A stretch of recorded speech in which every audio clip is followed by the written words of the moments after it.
बिहार देख रहे हैं आप, आपके साथ मैं हूं शिप्रा झा। बिहार विधानसभा भवन के शताब्दी समारोह के मौके पर राष्ट्रपति रामनाथ कोविंद कार्यक्रम में शामिल हुए। उन्होंने यहां स्मृति स्तंभ का शिलान्यास किया, वहीं बोधि वृक्ष के शिशु पौधे का भी रोपण किया। 5 तस्वीरों के जरिए दिखाते हैं कि पूरा कार्यक्रम किस तरह से यहां पर हुआ। ये 5 तस्वीरें आपके सामने। शताब्दी समारोह में राष्ट्रपति के आने के बाद एक अलग सा उत्साह, एक अलग सी खुशी। और देखिए, एक एक कार्यक्रम की तस्वीर हम आपको दिखा रहे हैं। जब राष्ट्रपति शताब्दी समारोह में शामिल हुए तो क्या क्या हुआ। विधान परिसर में उनका सबसे पहले आगमन हुआ, जो तस्वीर पहली आपको दिख रही होगी। इसके बाद दूसरी तस्वीर जब मंच पर राष्ट्रपति रामनाथ कोविंद पहुंचे, और तीसरी तस्वीर स्मृति स्तंभ का राष्ट्रपति ने शिलान्यास किया है। वहीं चौथी तस्वीर में आप देख पा रहे होंगे बोधि वृक्ष के शिशु पौधे का उन्होंने रोपण भी किया। कार्यक्रम के बाद उनका प्रस्थान। और हरियाली के बीचों बीच राज्य के बिहार विधानसभा के शताब्दी समारोह में सीएम नीतीश कुमार ने राष्ट्रपति रामनाथ कोविंद को बिहारी कहकर संबोधित किया। उन्होंने कहा कि वो राष्ट्रपति रामनाथ कोविंद को बिहारी राष्ट्रपति कहना पसंद करते हैं, क्योंकि बिहार से उनका विशेष नाता है। आदरणीय राष्ट्रपति महोदय ने समय दिया, इनके अनुरोध को, सब लोगों के अनुरोध को इन्होंने स्वीकार किया और यहाँ आने का समय दिया। इसके लिए मैं उन्हें हृदय से धन्यवाद देता हूं और उनका मैं अभिनंदन करता हूं कि आज वो यहाँ पधारे हैं। और उनसे तो यहाँ का रिश्ता बहुत पुराना है। जो हमारे आदरणीय राष्ट्रपति जी हैं रामनाथ कोविंद जी, अभी तो सबको मालूम है कि हमारे यहाँ बिहार में लगभग 2 साल के लिए राज्यपाल रहे थे, लेकिन राज्यपाल के बाद पहली बार राष्ट्रपति होने का अवसर इनको मिला। ये कोई मामूली बात नहीं है, बहुत ही विशेष बात है। जब ये राष्ट्रपति बने तो हम तो सदैव कहते हैं कि हमारे बिहार के ही हैं, ये तो पूरे देश के राष्ट्रपति हैं, लेकिन हम बिहारी लोग इनको बिहारी भी कहते रहते हैं, क्योंकि यहाँ के राज्यपाल थे।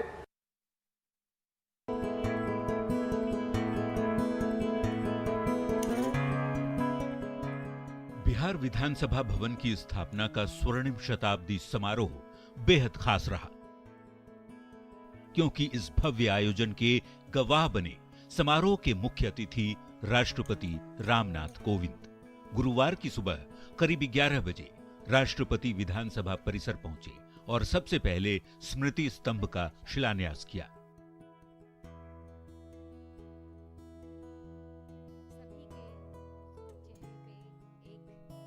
इसके बाद राष्ट्रपति ने बोधगया से लाए गए बोधि वृक्ष का पौधारोपण किया।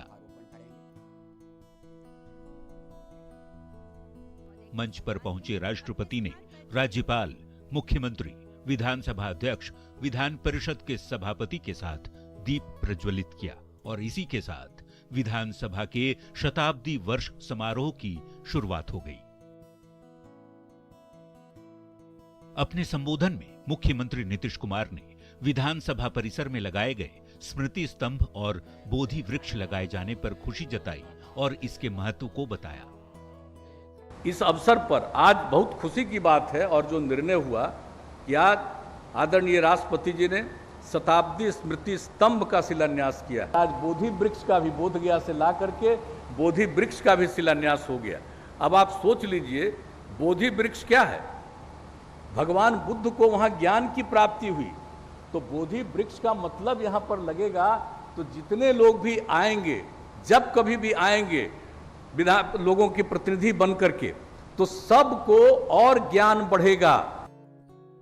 समारोह के मुख्य अतिथि राष्ट्रपति रामनाथ कोविंद ने बिहार की धरती को बेहद खास बताते हुए अपने राज्यपाल के कार्यकाल को याद कर प्रदेशवासियों से मिले मान और सम्मान को याद किया।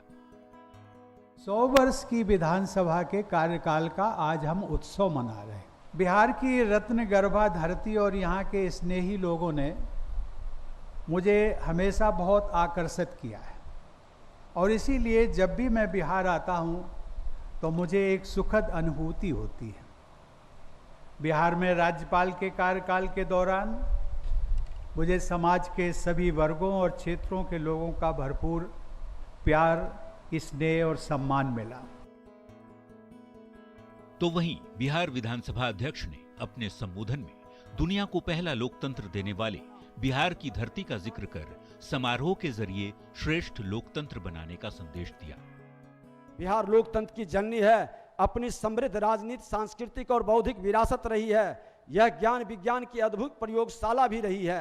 इतिहास गवाह है कि बिहार ने हमेशा देश दुनिया को नई राह दिखाई है। इस शताब्दी कार्यक्रम के माध्यम से पूरे देश और दुनिया में अभिनव संदेश जाएगा और इससे लोकतंत्र की जड़ें और मजबूत होगी, ऐसा मुझे विश्वास है। एक बार फिर से माननीय राष्ट्रपति जी का इस कार्यक्रम में समय और मार्गदर्शन देने के लिए हृदय से आभार प्रकट करता हूं। जय बिहार, जय हिंद, वंदे मातरम।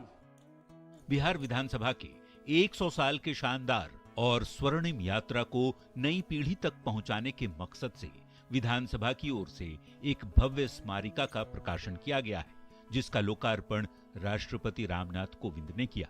विधानसभा के शताब्दी समारोह कार्यक्रम में शामिल होने के लिए करीब 1500 अतिथियों को आमंत्रित किया गया।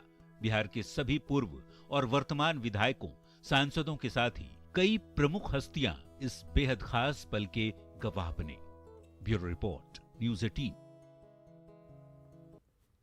बिहार विधानसभा भवन के शताब्दी समारोह पर राष्ट्रपति रामनाथ कोविंद ने विधानसभा परिसर में बोधि वृक्ष के शिशु पौधे का रोपण किया। साथ ही उन्होंने बिहार विधानसभा में स्मृति स्तंभ का भी शिलान्यास किया। बिहार विधान परिषद का कार्यक्रम का जायजा लिया न्यूज़ 18 संवाददाता शैलेंद्र।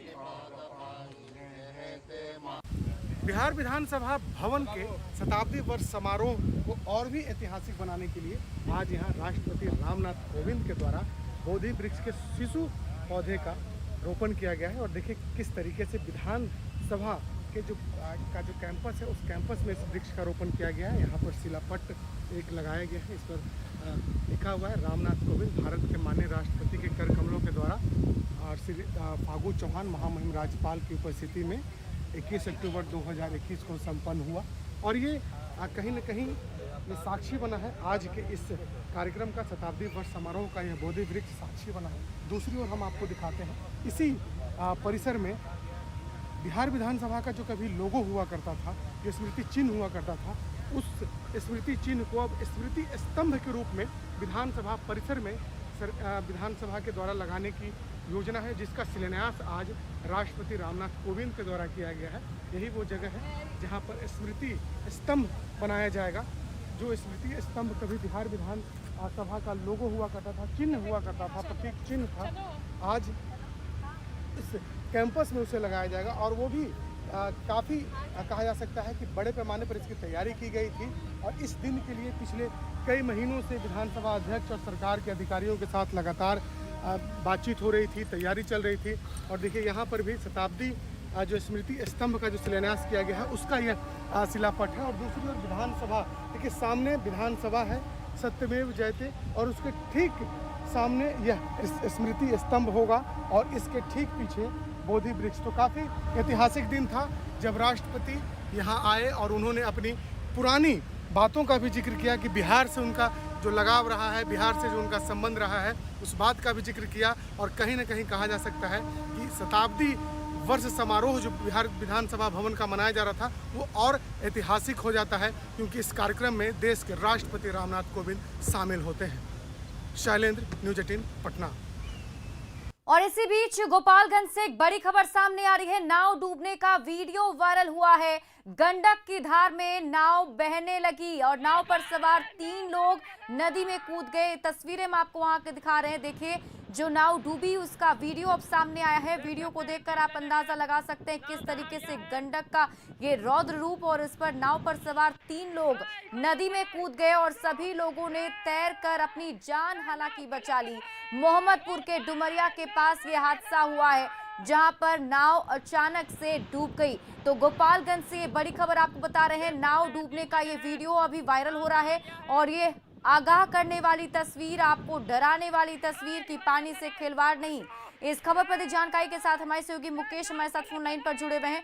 मुकेश, ये तस्वीरें बताती हैं कि पानी से खिलवाड़ नहीं करना चाहिए, हालांकि ये हादसा कैसे हुआ, क्या कुछ जानकारी मिल पा रही है?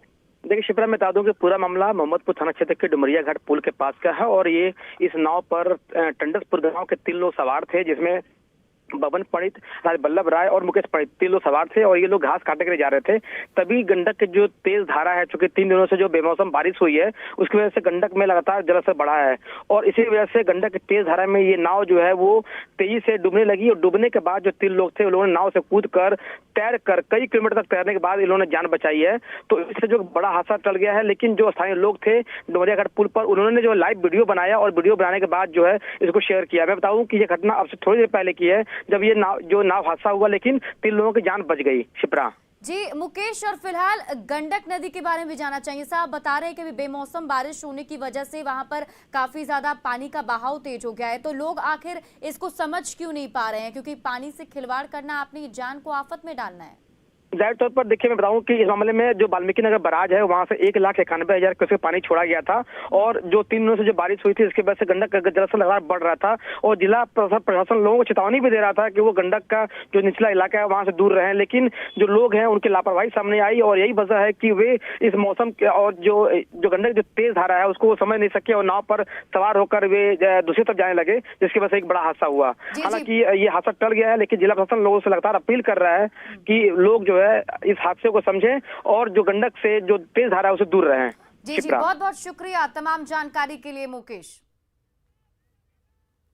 किशनगंज के ठाकुरगंज प्रखंड के रूपा 2 में वार्ड नंबर 14 स्थित दुर्गा मंदिर महानंदा नदी के तेज बहाव में बह गया। 2 दिनों से हो रही तेज बारिश और नेपाल में हो रही बारिश के चलते नदियां उफान पर हैं।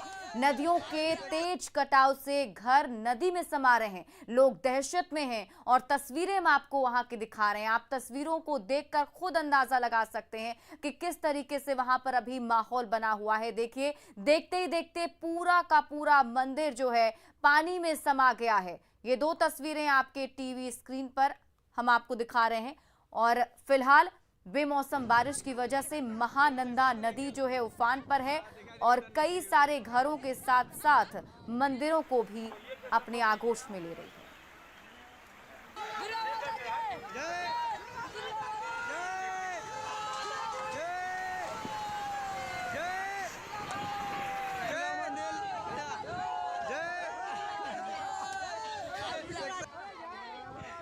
वीडियो सक्सेसफुल है ना, ये संभव नहीं है।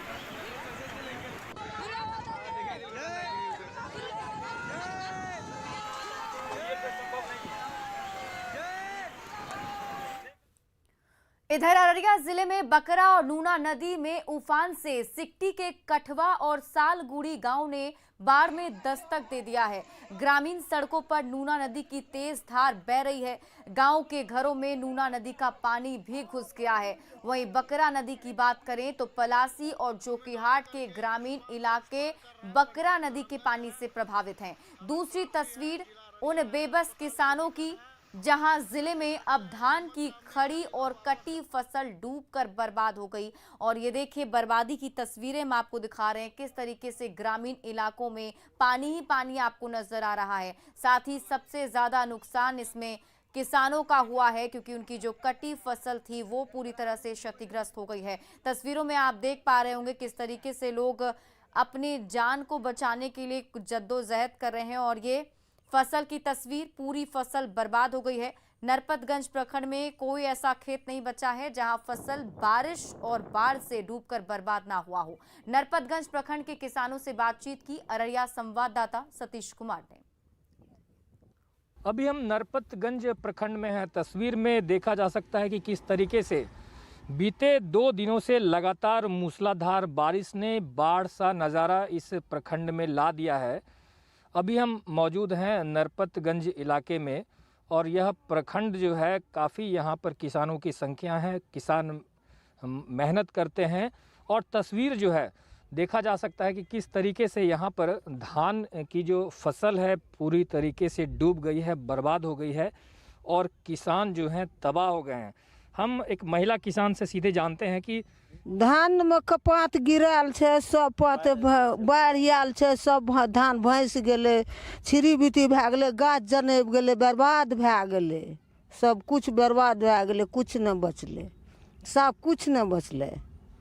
घर द्वार खेती से चले छे। हाँ, तो कौन चीज कतऽ कौन चीज से चलते, खेती से न कौन चीज बिजनेस कौन छे। हमारे साथ कुछ और भी यहाँ के किसान हैं, ये बताइए कि कितना नुकसान हुआ बारिश से? बारिश से बहुत नुकसान है, हम लोग को कुछ नहीं बचा है, पूरा नुकसान है। पूरा नुकसान अब माल मवेशी भी जो खाएगा, अब तो कुछ नहीं बचा, कुछ न बचले धान पूरा एकदम दाहिए नजर आता है। 5 धान गिरा हुआ था, सब खत्म हो गया, गाछ आ गया है। गाछ आ गेले है ना, गाछ सब लोग क्या चाहते, क्या मांग करते हैं प्रशासन सरकार से? अब जो जे दे सरकार, हमरा की कहबे ओकरा। तो तस्वीर में साफ तौर पर देखा जा सकता है कि नरपतगंज प्रखंड के सैकड़ों एकड़ में जो लगी धान की फसल है वो लगातार मूसलाधार बारिश से बर्बाद हो गई है। सरकार इस पर ध्यान दे और ग्रामीणों की सरकार से सीधी गुहार है कि उन्हें मुआवजा राशि दी जाए। सतीश कुमार, न्यूज़ 18, नरपतगंज, अररिया। नेपाल के तराई इलाकों में 2 दिनों से जारी बारिश की वजह से सुपौल में कोसी का जलस्तर एक बार फिर बढ़ने लगा था, लेकिन राहत की बात है कि देर रात से कोसी का जलस्तर धीरे धीरे घटने लगा है। तटबंध के भीतर बसे लोगों के साथ साथ प्रशासन ने भी राहत की सांस ली है। बुधवार को अचानक बढ़ते जलस्तर को देखकर प्रशासन ने इलाके को अलर्ट कर दिया था। तटबंध के भीतर बसे लोगों का रेस्क्यू करने की तैयारी शुरू की जानी थी, लेकिन अब धीरे धीरे कोसी का जलस्तर घट रहा है। इसका जायजा लिया हमारे संवाददाता अमित कुमार झा ने। नेपाल के तराई इलाकों में लगातार बारिश के बाद कोसी का जलस्तर कल देर रात से ही अचानक बढ़ने लगा। शासन के लिए एक मुसीबत बनकर सामने आया और प्रशासन ने इस बात को लेकर तटबंध के भीतर बसे लोगों को अलर्ट भी कर दिया ताकि उन्हें सुरक्षित बाहर निकाला जा सके। प्रशासन ये उम्मीद कर रही थी कि कोसी का जलस्तर अगर 3 लाख के पार जाता है तो तटबंध के भीतर बसे लोगों को सुरक्षित बाहर निकाला जाएगा, जिसको लेकर एनडीआरएफ की टीम को भी गणपतगंज से सरायगढ़ शिफ्ट कर दिया गया था। अब आप स्थिति देख सकते हैं कि किस तरीके से जो इलाका आज से कुछ ही दिन पहले सूख चुका था, कोसी की तबाही से अलग हो चुका था, आज वो इलाका फिर से डूबने की कगार पर है और लोगों के घरों में पानी चला गया है, उन्हें खाने की मुसीबत हो गई है, पशुओं के लिए चारा उपलब्ध नहीं हो पा रहा है और धीरे धीरे स्थिति देर रात से ये विकराल हो गई है। लेकिन राहत की बात है कि कोसी का जलस्तर अब घटने लगा है और अब 1,60,000 क्यूसेक की कगार पे पहुंचा है और लोग जानकार ये भी बताते हैं कि सन 1978 में ये जलस्तर इसी समय में लगभग 7 लाख के पार गया था और तब कोसी का तटबंध बच चुका था। उसमें कोई बड़ी तबाही नहीं हुई थी, लेकिन तटबंध के भीतर बसे लोग परेशान जरूर हुए थे। आप बताइए, आप 1978 में कोसी में अचानक एक बार पानी आया था, वो इसी महीने में आया था, तो आपने इस तरह का क्या अनुभव देखा है और क्या स्थिति इस बार की है? वही अनुकूल है, वही जेना वही पेरियाल है तेना है, एना ऐसा कुछ कम रहे वैसे तो एबड़ुका के मुझे स्थिति खराब है। लोग कटा हुआ था, सब भास गया, धान भास गया, सब कुछ कटा हुआ था। लार पर मार मवेशी को खाने के लिए नहीं कुछ है। प्रशासन के द्वारा कुछ राहत मिली क्या? कुछ नहीं मिली अभी। प्रशासन कह रहा था जो कल से हमने अलर्ट किया था, आप लोग को अलर्ट किया गया था? कुछ और नहीं किया हम लोग को सर, कहाँ आया है प्रशासन, वे नहीं किया आया। केंद्रीय ग्रामीण विकास मंत्री गिरिराज सिंह ने 100 करोड़ वैक्सीनेशन को देश के लिए बड़ी उपलब्धि बताया। उन्होंने कहा कि तय समय से पहले ही देश ने लक्ष्य हासिल कर लिया है, जो बड़ी बात है। आज 100 करोड़ से ऊपर पार किए दिसंबर से पहले। मैं तो बिहार के सरकार को और बिहार के स्वास्थ्य मंत्री को भी धन्यवाद दूंगा और बिहार के कोरोना वॉरियर को और डॉक्टर सारे टीम को कि उन्होंने दिसंबर तक 6 करोड़ होना था, 21 अक्टूबर को 6 करोड़ से 6.5 करोड़ पे चले गए।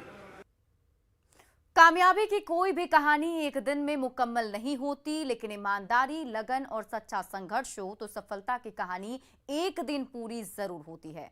देश में श्वेत क्रांति यानी दूध क्रांति लाने वाले अमूल का सफर गुजरात के सिर्फ 2 गांव से शुरू हुआ था। 75 साल का हो चुका अमूल भी पूरे देश के साथ आजादी के अमृत महोत्सव की खुशियां मना रहा है। आइए आपको रूबरू कराते हैं अमूल के सफलता के सुनहरे इतिहास से।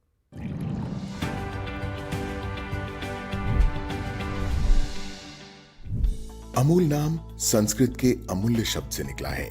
इसका अर्थ होता है अनमोल, यानी जिसका कोई मूल्य नहीं हो सकता। आनंद सहकारी डेयरी और अमूल का नाम एक दूसरे के पर्यायवाची हो गए। अमूल मक्खन घर घर की जरूरत बन गया। अमूल बटर की खासियत इसकी ताजगी और घर पर तैयार किए गए मक्खन जैसा स्वाद है। इतने लंबे सफर के दौरान मजाल है कि अमूल के स्वाद में जरा भी फर्क आया हो।